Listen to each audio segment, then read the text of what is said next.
Love, it's what we all want to feel, especially with that special person in our life. But love has its challenges, its ups and downs. One day it can be joyful, exciting, and intimate, and the next day it could be filled with conflicts and tension. Well, how do we navigate the journey of creating the most powerful love relationship in our life? Well, stay tuned to find out.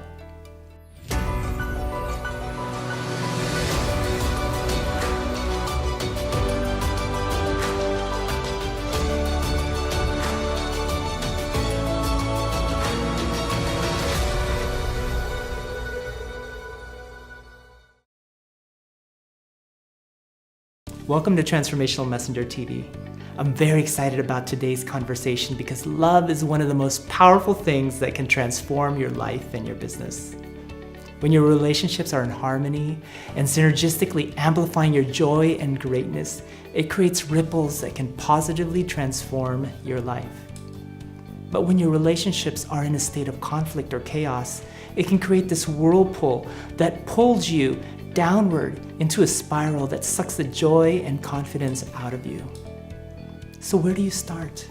There are seemingly endless books, programs, shows, experts out there that can help you master various aspects of this complex thing called love.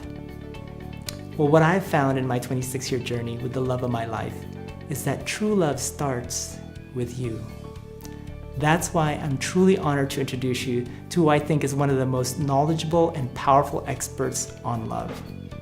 Not only does she help her clients build amazing relationships with the ones they love, but she also helps them to build a powerful relationship with themselves.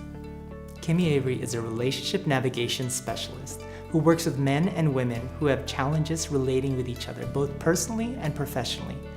She's been coaching for over 20 years and works with couples to help them save their relationships. As a certified relationship coach and NLP master practitioner, Kimi helps her clients understand the masculine and feminine within themselves and within their relationships in order to create harmony they desire. Her master's in counseling provides her with a strong foundation to help her clients create conscious partnerships in all areas of their lives. She is the creator of several programs, including the Workplace Navigation System at Shell Oil and the Relationship Navigation System. Kimi, welcome to the show. It is great to be here. Thank you for having me. It's fantastic to have you here. I'm so excited about today's conversation because in our conversations, you have such a wealth of knowledge about relationships. And what I love about your approach is it's not just about getting the relationship right, it's about that spiritual journey. Absolutely. Of the individual. Yeah. You can't have a great relationship unless you're true to yourself. Yeah. You know, and many people, I call it the dirty little secret of relationships, where we blame somebody for not giving us what we truly desire, but we never share what we desire, so they can't win. Yeah. Which is a real problem, and people take themselves out of that relationship, especially women, because we give up on getting our needs met, and we slowly fall branch by painful branch out of the tree of love, and then we're gone, and the guy's going, what happened? Yes. Yeah. And sometimes people don't even know what they want. Right. So they can't even start to communicate it. Yeah. And so that's why I love what you do, is because you help people get deep into understanding themselves. Absolutely. Yeah. I actually have one client who lived on the top of the mountain, and nobody wanted to date her at the top of the mountain because she was far away. It was like over an hour drive. And she gave up on dating, but she built her dream house. And then she had a dinner party with a couple neighbors who lived near her. And then one of those neighbors invited a guy from a little further away. He came to her house, loved it, and painted his house bright colors the way her house was. It turned out their driveways backed up against each other. Wow. And they spent the last 8 years of her life together. You know, just seeing each other every single day and deeply in love, and they considered each other their soulmates. It's really beautiful. Beautiful. I love it when people start where it's most important, deep down inside. If you don't do that, then you're going to be winging it a little bit. You're going to be compromising what's important to you. You're not going to be embracing what's important. Yeah. That makes you feel alive. Exactly. You know? And if you don't know that, how do you know what makes you feel alive when you're in a relationship? Exactly. Yeah. I tell all my single women, especially the single women, that you need to know and be clear, because then you're the lighthouse to draw to you that perfect partner who sees what it is that you desire and wants to help elevate you to receive that. And then he gets to win in that relationship. And, you know, I say he gets to win, but it can be a lesbian couple, it can be a gay couple. Yeah. When the more true we are and the more honest we are about sharing what it is that we desire, Yes. the more we can like look at it and go, I can provide that. I can contribute to this person. And then we practice receiving, and then it creates this amazing upward spiral. I love it. Really cool. Just gives me chills just thinking about that and the magic that transpires when both partners are doing the same, uplifting each other because they're communicating what they want, and the other person's supporting, and vice versa. And you're right. So beautiful. Yeah.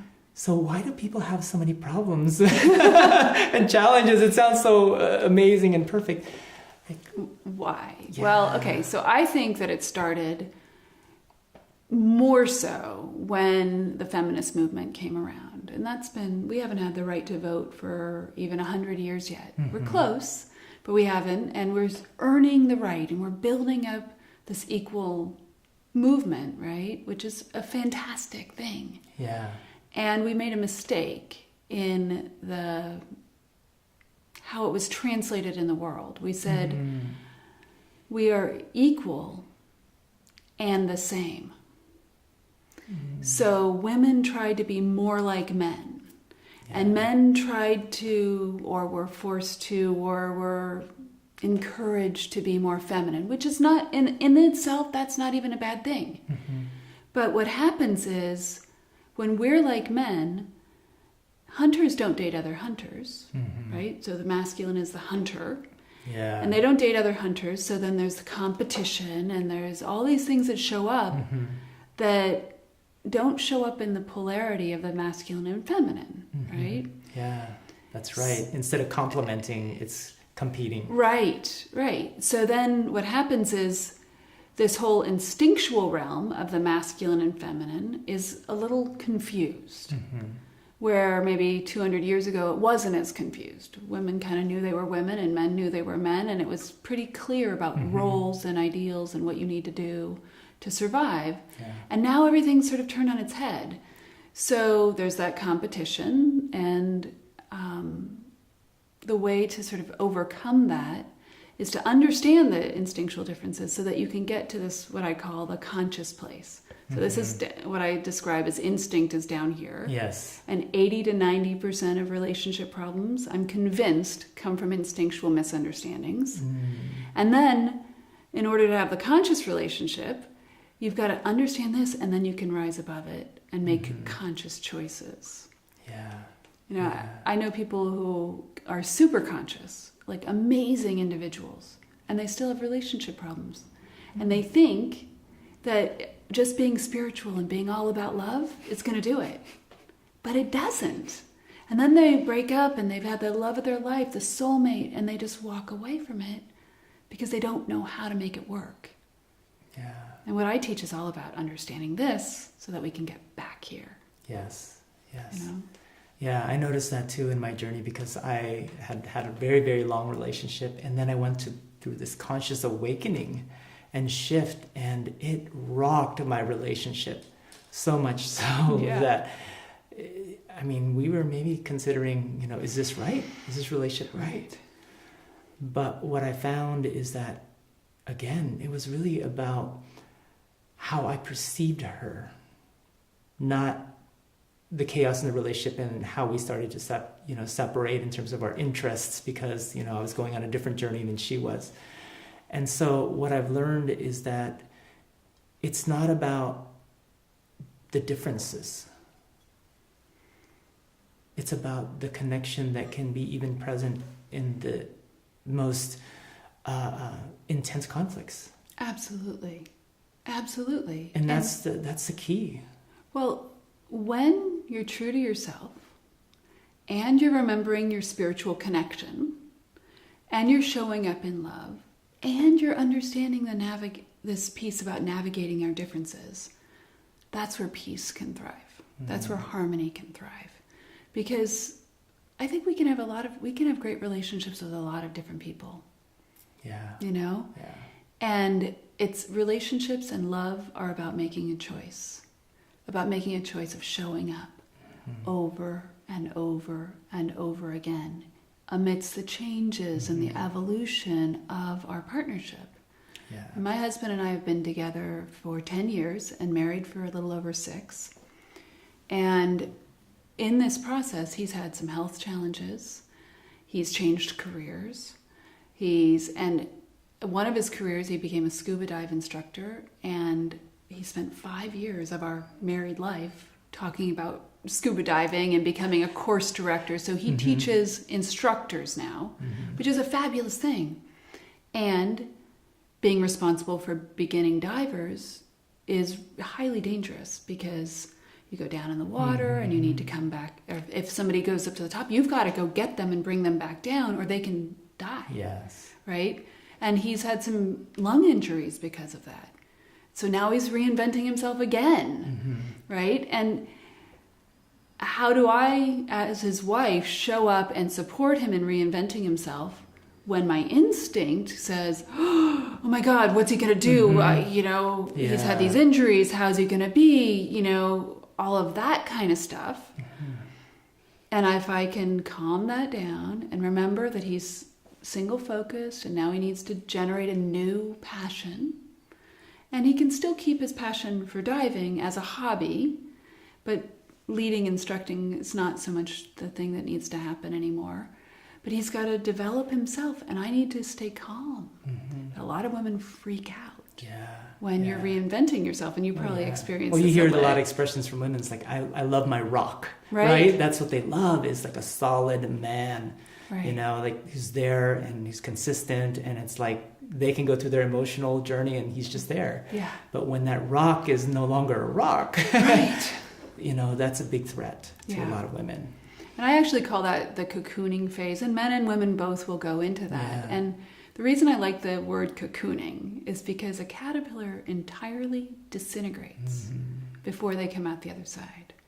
And if you open the cocoon or try to help it along, it backfires. The caterpillar will die. Yeah, it won't get strong enough. It won't get strong. It needs to push its way out.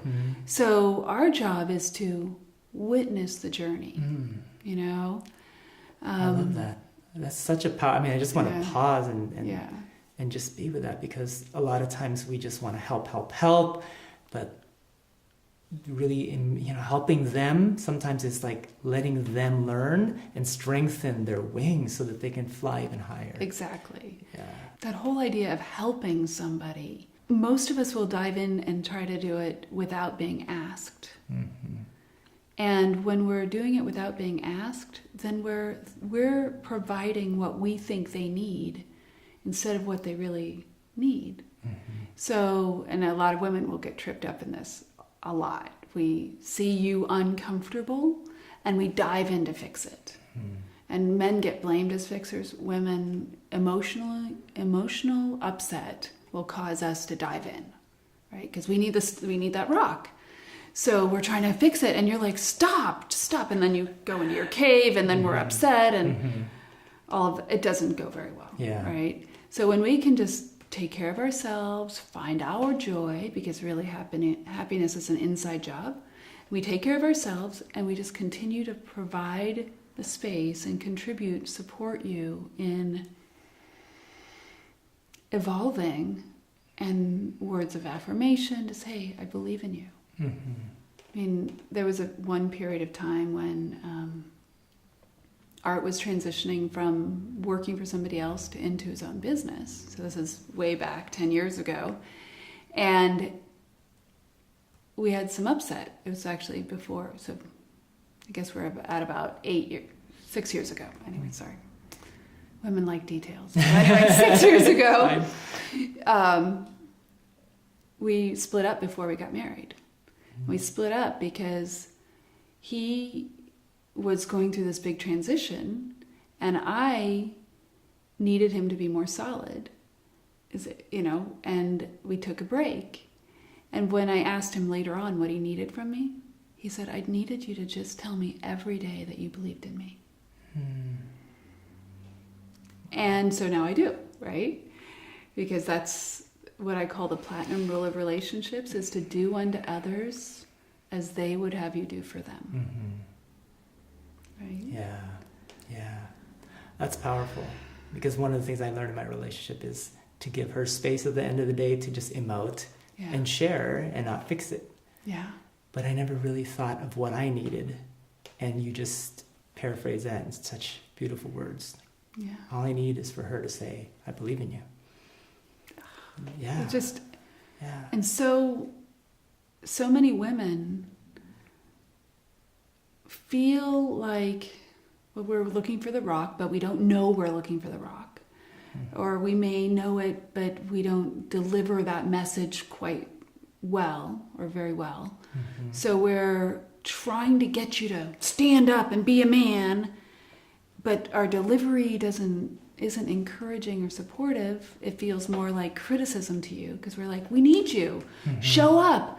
You're not showing up. Why aren't you showing up? And we're upset. Yeah. And then it just, again, all you're hearing is the upset instead of the encouragement that you need. Like, I believe in you.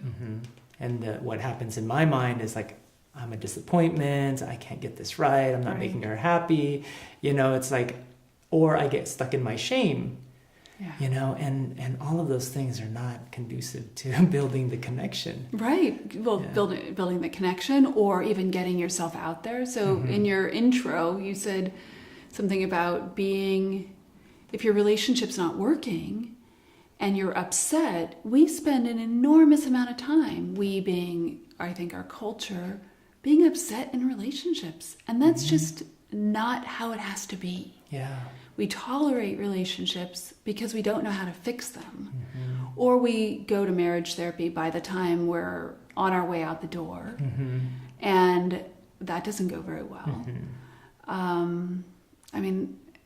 Actually at University of Arizona, where I got my bachelor's in family studies, my capstone project was a premarital enrichment program.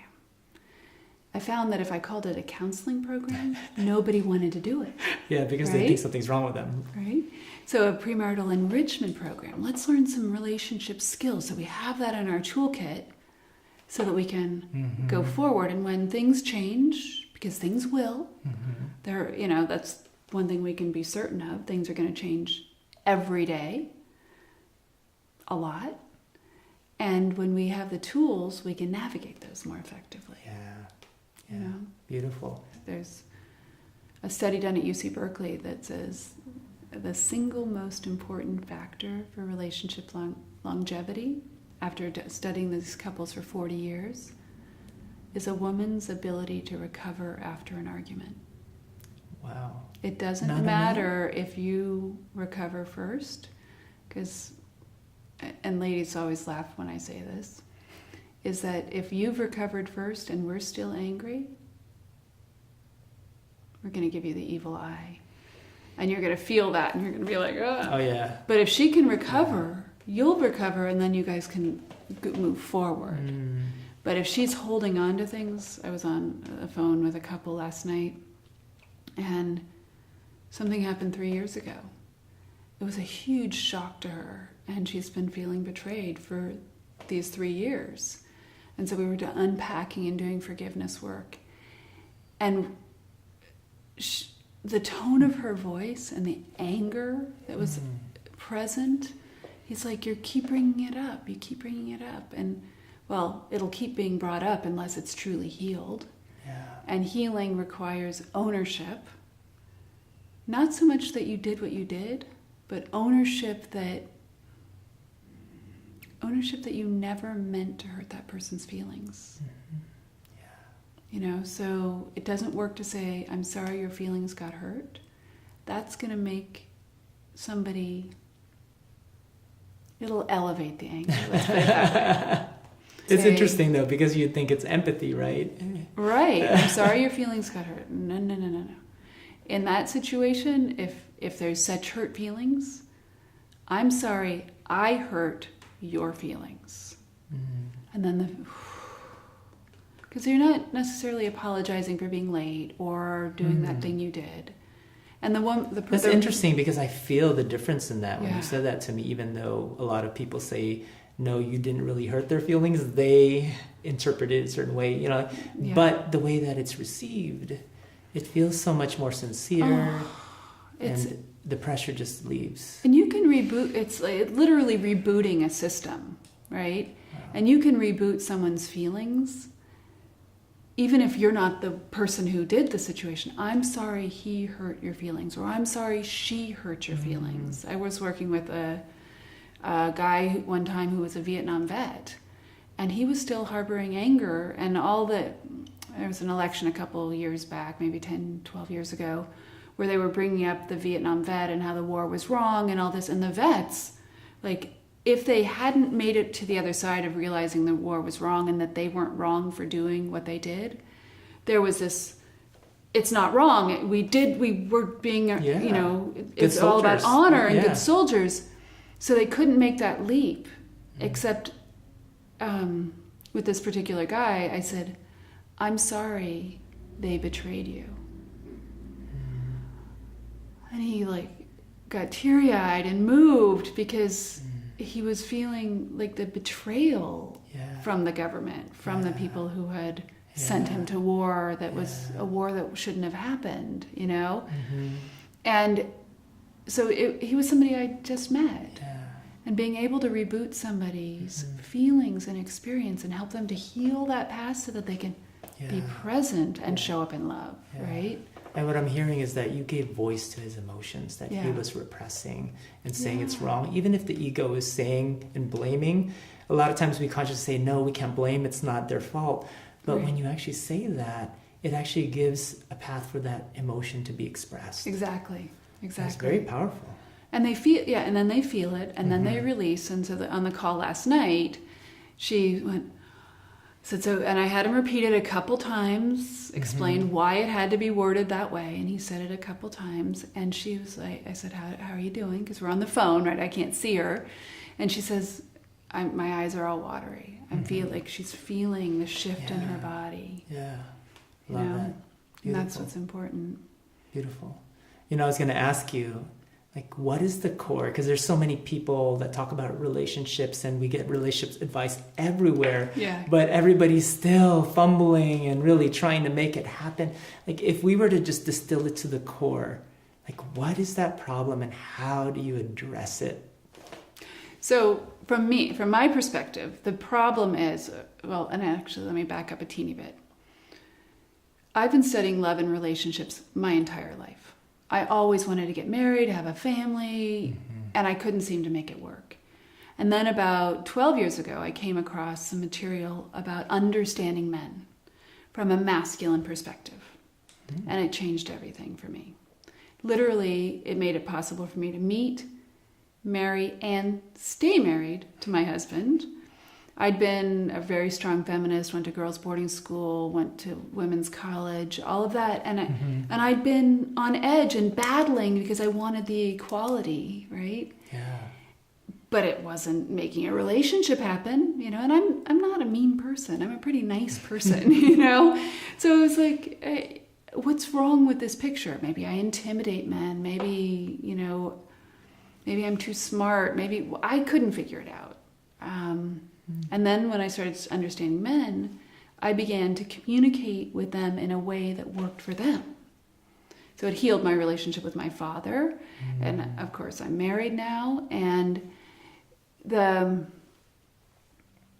me, the biggest problem is our misunderstandings. And that comes from thinking, so like a woman will think a man is a hairy, misbehaving woman. Because you're not doing the things we would do. Or you're doing things we would never do. And we're like, why? Why did you do that? Don't you love me enough? You clearly don't respect me. You don't want my best interest. Now, that is like when a woman says that to a man who loves her, He's like, of course I've got your best interest in mind. I want you to succeed. I want you to be your best self. And so he feels hurt because he feels or disrespected because he's not feeling seen for the man he is, who's showing up to be her hero. Well, that's fantastic. It's good to understand that at the core, it's that we project the other person's just like us. Yeah. And they're not. They're not. Yeah.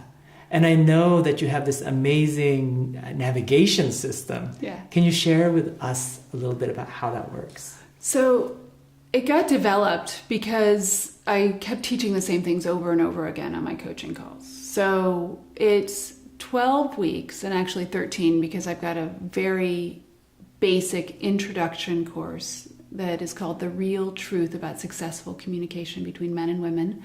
A nice long name telling you exactly what it is, and it's how men are single-focused and women have this diffuse awareness and how we speak and listen differently.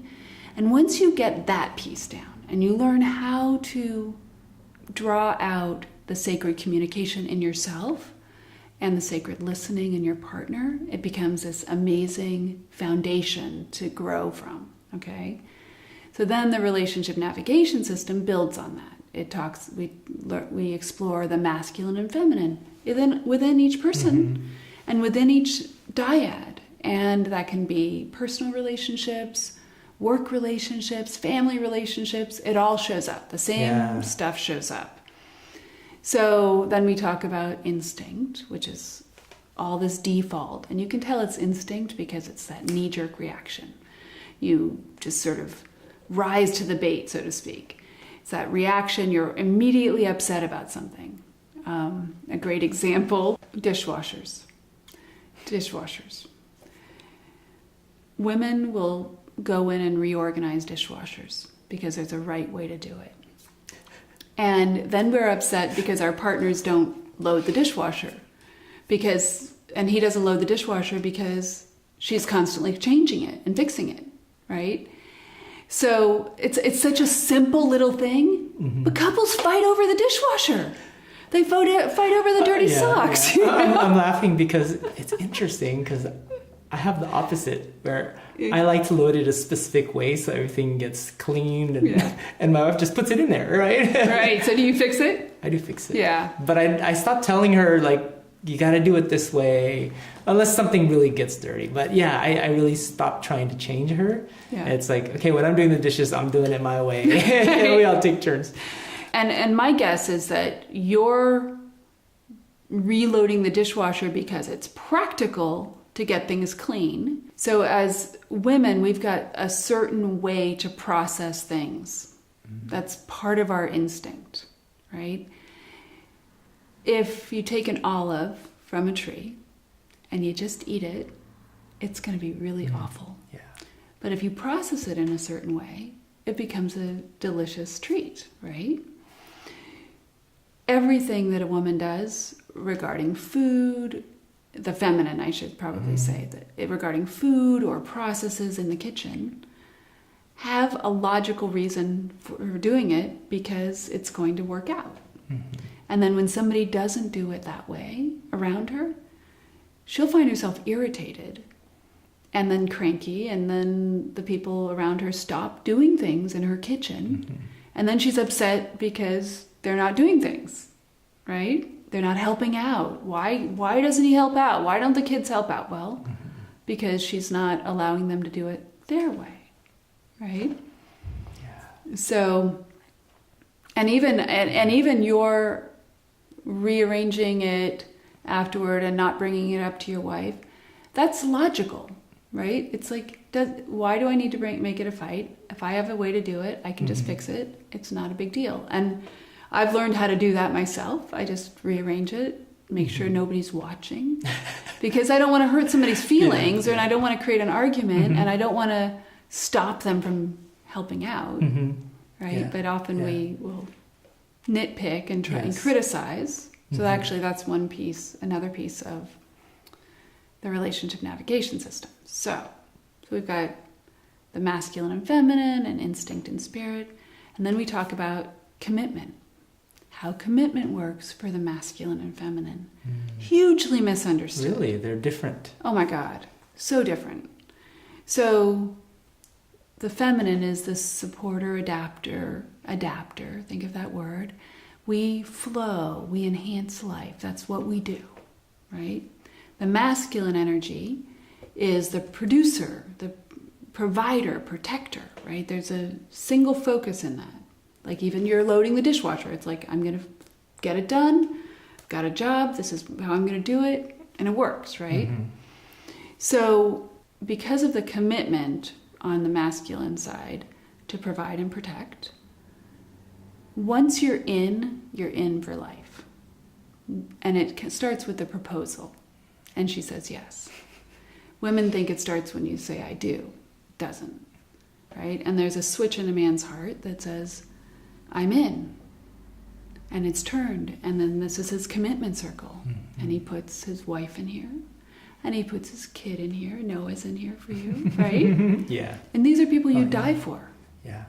Right? There's no doubt in your mind. Like, if you needed to, you would do whatever you could to take care of them. Right? Yeah. So the feminine doesn't have the commitment circle in the same way.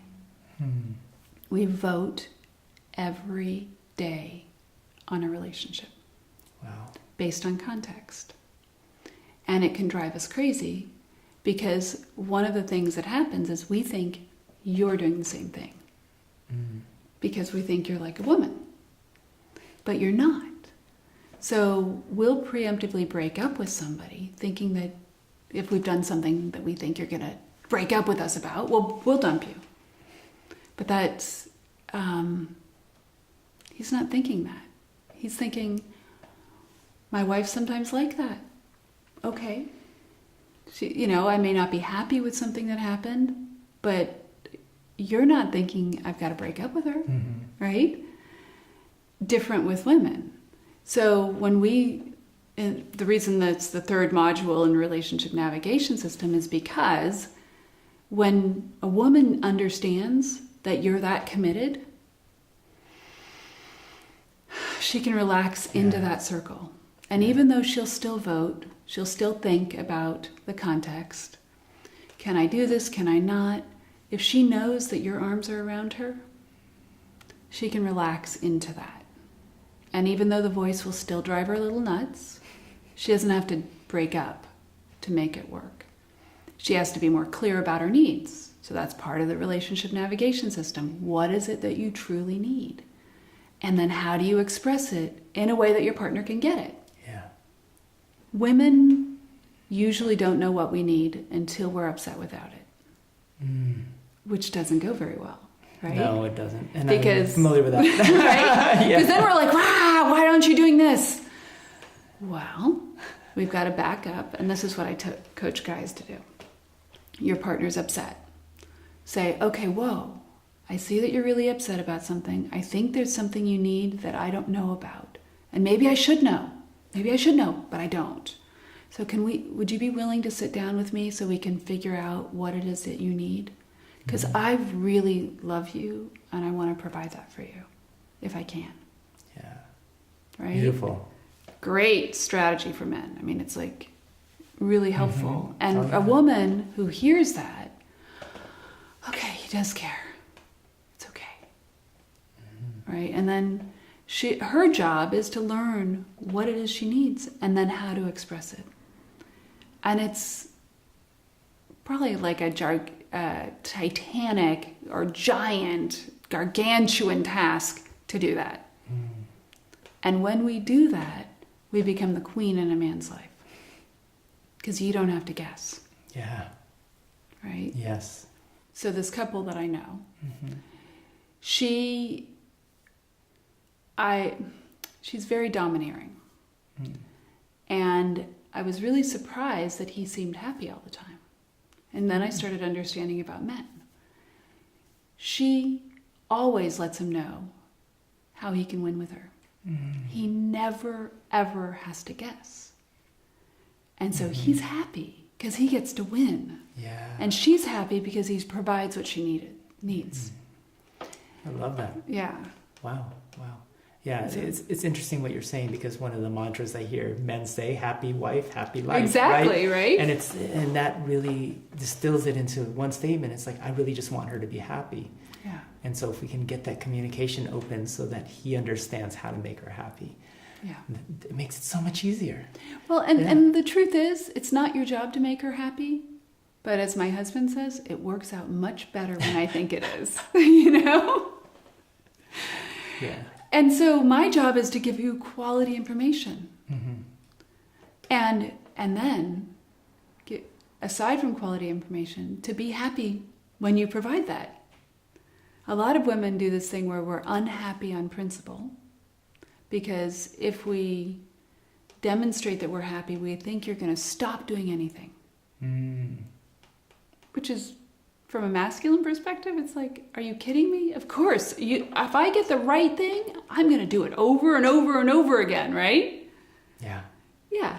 So women have to put the happiness in the happy. We have to really show you what pleases us, what delights us, what fills our desire tank, so that we can show up for you. Yeah. Beautiful. You know? Beautiful. And I know a lot of this applies to people that have the different roles, right? Because you can have a man who is more feminine and a woman that's more masculine. So does that mean that it's a little bit switched? Sometimes. However, there are certain things that are Wired in. Certain things that are kind of wired in, and certain things that are the hat you're wearing, right?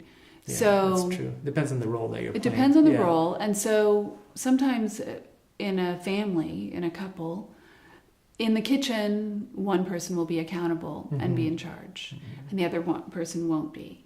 Although you've got to clarify that. Maybe it's and then you go outside, somebody's working and somebody's providing for the family, and the other person's maintaining the house. It can be the guy maintaining the house. It can be the gal maintaining the house. Whatever the structure is, it's important to know who's accountable. Yeah. Whoever's accountable needs to be given the authority to execute what they're accountable for. If they're not given that authority and they're questioned constantly and they're micromanaged, it's not going to go very well. But this goes back to what we were talking about at the beginning, about believing in your partner. Yeah. Believing your partner's going to provide what you need. And believing on your part that your partner's going to give you quality information, right? And then making deals based on that information. And allowing them to make mistakes at times and learning from it, instead of saying, well, you messed up, let me take over. Right. Because that doesn't help. It doesn't help at all. In fact, it stops people from wanting to do things, right? Yeah. And then it often goes down to a woman's really frustrated. She feels overworked. She feels like she's got all these extra jobs. But part of it had to do with the fact that she wasn't clear. And then she blames you for not doing things. And then it spirals out downward. And just keeps taking and taking and taking because he's not doing it right. Right. And so then she's bearing all the weight. Exactly. And he's just stuck in his man cave. Yeah. Feeling like he's a disappointment. Yeah, and it's such a shame, because it doesn't have to be that way. No, it doesn't. What can the audience do this week to continue the journey that we started today? So I'd say the first thing is to remember that we're different. Just really focus on each individual you encounter and be curious about them. Instead of making assumptions, which we all do, it's part of our natural way of being. It helps us order our world, but it doesn't serve us, right? Yeah, not in relationships. Not in relationships. So it's easier and more effective when you pause and become curious. Now, how do you do that? Especially if there's an explosion and all of a sudden you're upset. Yeah. First of all, noticing that and pausing for at least 10 seconds. Take a breath. What am I feeling? What am I noticing? What do I truly desire for myself? What's happening? well, I need peace, or I need order, or I need a break, or whatever. There's going to be some answer. And also looking at the other person and saying, I'm curious. But you can't get to curiosity if you're so anxious and angry about something. Yeah. So that pausing helps you reset. So it's about noticing where you're at, noticing what you're feeling, pausing, and then becoming curious. So, and curiosity looks like, hey, I'm curious. What had you make that decision? Instead of, why'd you do that? Right? Yeah. Because the second somebody says, why'd you do that? Or they're angry, you know, like my dad used to have this jaw thing. I could tell he was upset. His jaw tightened, really? you know, like we all have micro signals that we are doing when that's happening. And the closer we are to somebody, the more we have these unconscious awarenesses that you do something, I'm triggered. And but no my word trigger even has to be said. even- It's just, you could feel it. Yeah. And so when we can pause, oh my God, my jaw's tight. I'm going to go, you know what? I need a timeout. I'm going to go walk in the garden for a minute. Or I'm going to go, I'm growing watermelons right now. I'm going to go see how my watermelons are growing. Okay, then I see my plants and I come in and I can do that. Or I play with my dog or whatever. Yeah. But you have to, if you have a strategy, that's radical love and fighting fair. It's that strategy of pausing. Breathing, noticing, and then being curious. Curiosity always beats being furious. Well, thank you for the amazing conversation today and helping us to understand how we can start to navigate our relationships. And if they want to work with you, you have a special something for them, right? I do. Especially for your people, it's a complimentary relationship breakthrough session. It's an opportunity to talk with me one-on-one, get a sense of what's important to them, help them get clarity on their situation. Can the relationship be saved? Should it be saved? Because I don't think every relationship needs to be saved. However, if that's the desire that both people want, I will help you navigate that. And the relationship breakthrough session is an opportunity to just get some clarity and get some support, expert advice about their situation.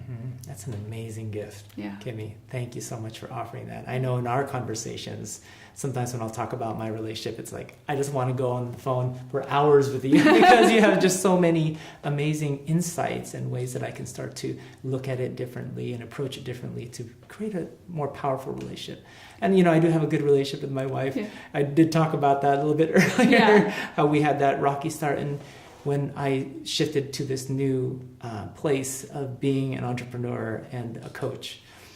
But what I found when I did connect with myself and start to understand and be curious, I actually didn't realize I was doing that, is that our relationship healed naturally. There's actually a statistic that I think is pretty funny, that if a couple can make it through the challenging time and they wait about 5 years, their relationship will renew. And I think it's a funny statistic because most people don't have a challenge making it through that hard part, which is where I come in. Because I'll help you to navigate it, to understand where your partner's coming from, heal the past, heal those hurt feelings, so that you can start fresh. So the couple that I was telling you about earlier, we're helping them start fresh by cleaning up the old stuff so that they can be present. Because there's a big difference between I desire this because this happened, and you know what would make my heart sing is this. Yeah. Right? Yeah. Everyone needs a reboot now and then. Exactly. Refresh. Yeah. Love it. Love it. Yeah. Thank you for joining us in this amazing episode. And thank you, Kimi, for sharing such amazing insights. And one of the things that is really important for this week, as Kimi suggested, is to really bring that consciousness in. It's to really start to become aware and to bring curiosity in your relationships. And when you bring curiosity in your relationships, you'll find more joy, more love, and more vibrance in yourself and in your business too. So until next time, keep shining your light because the world needs it. Bye-bye for now.